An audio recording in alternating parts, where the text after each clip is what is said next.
Hi, welcome to Canadian History with John. Today we're talking about Terry Fox. Terry Fox is known as a Canadian hero and would go on to put inspiration into the hearts of many generations of Canadians across the country. Terry Fox was born on July 28, 1958 in Winnipeg, Manitoba. Terry would move around quite a few times in his early life, but would eventually settle in Port Coquitlam in British Columbia with his parents and siblings. Terry always had a hobby for sports growing up, and by the time he reached high school, he knew that he wanted to play basketball. But when he tried to join his high school basketball team, he noticed that he had some difficulty because of his height. Terry asked his coach what he should do, and Terry's coach gave him the advice that Terry should get into cross-country running. Terry was initially skeptical, but joined the cross-country team to impress his coach. Terry didn't know what he wanted to do after high school, and he wasn't really sure if he wanted to go to university or not. In the end, Terry's mom convinced him to go to university, and Terry ended up going to the Simon Fraser University to study kinesiology. Unfortunately, on November 12, 1976, Terry would be driving back to his family home, where he would be distracted by a bridge and end up in a nasty car accident. Fox badly injured his right knee and felt bad pain once he hit December, but he chose to ignore the pain and not go to any doctors until the basketball season was over. However, by March of the next year, the pain had gotten too much for Terry, and he finally decided to go to the hospital to get it checked out. Tragically, when Terry was at the hospital, the doctors would diagnose him with osteosarcoma. Now, for context, osteosarcoma is a type of cancer that typically begins in the knee area. Terry believed that his prior car crash had weakened his knee area and helped the cancer develop, but doctors disagreed with him on this. Terry was unfortunately told that his leg would need to be amputated and that he would have to undergo lots and lots and lots of radiation therapy if Terry was to survive. And with the help of an artificial leg, Terry would be up and walking 3 weeks after the operation. It's on record that Terry impressed his doctors.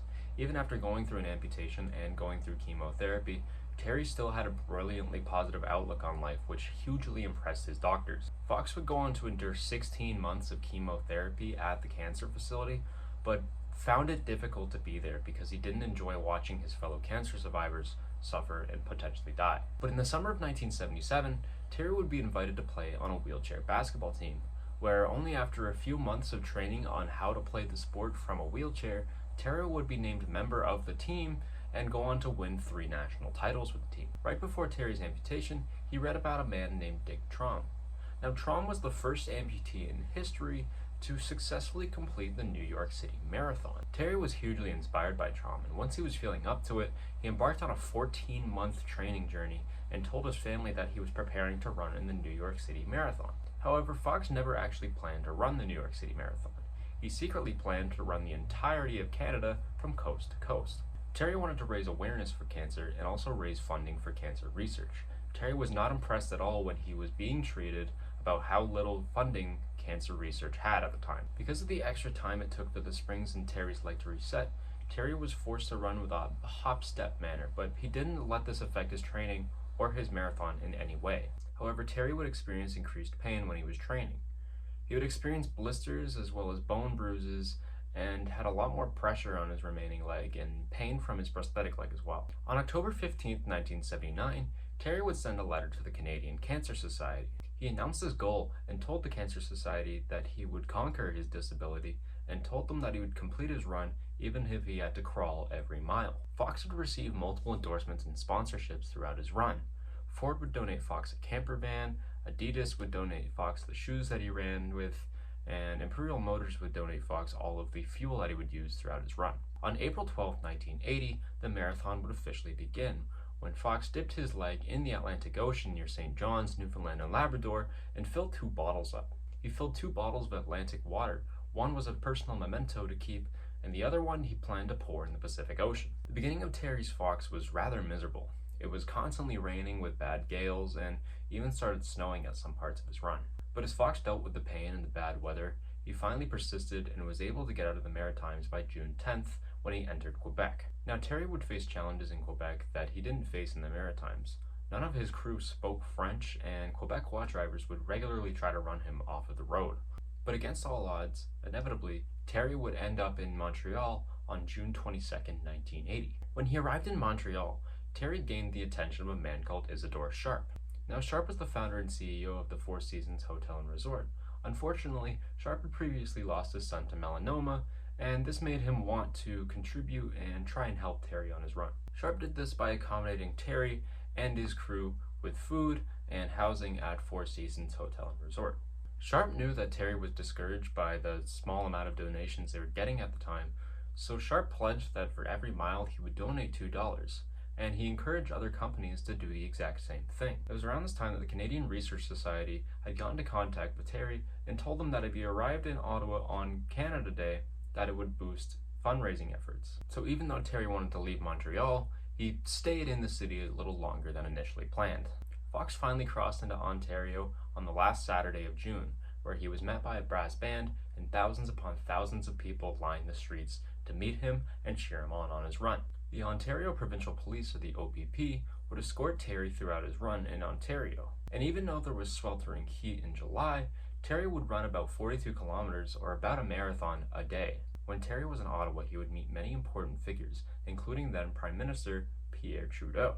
Terry was also invited to multiple sports games, including a CFL game, where he conducted the ceremonial kickoff, at which point he was given standing ovation by the crowd. By July 11th, Terry had finally reached Toronto, where once again, huge crowds of thousands had come to meet him and cheer him on. Unfortunately though, Terry reported that his health was declining. Fox reported that he was in constant pain that just wouldn't go away.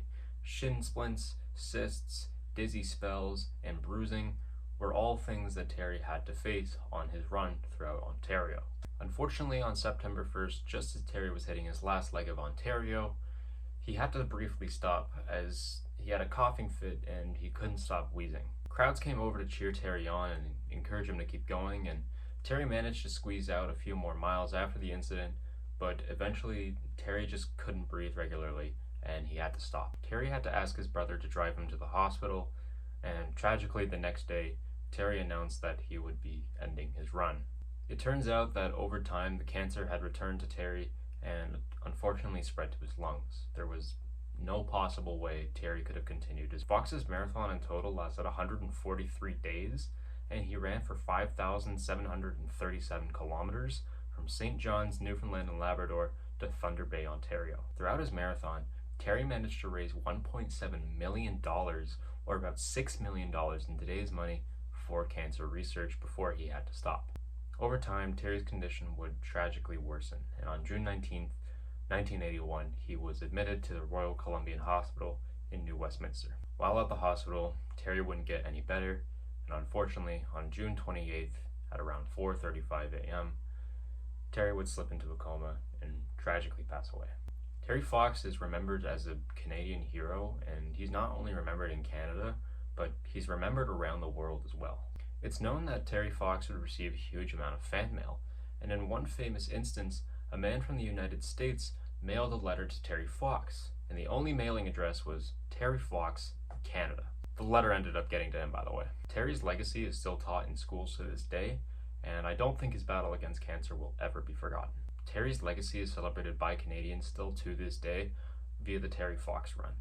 The Terry Fox Run sees Canadians from all different ages, all different upbringings around the country, all running in honor of Terry Fox. Thank you for watching this TikTok. If you liked it or you want to learn more about Canadian history, consider liking, consider following, and thank you for watching.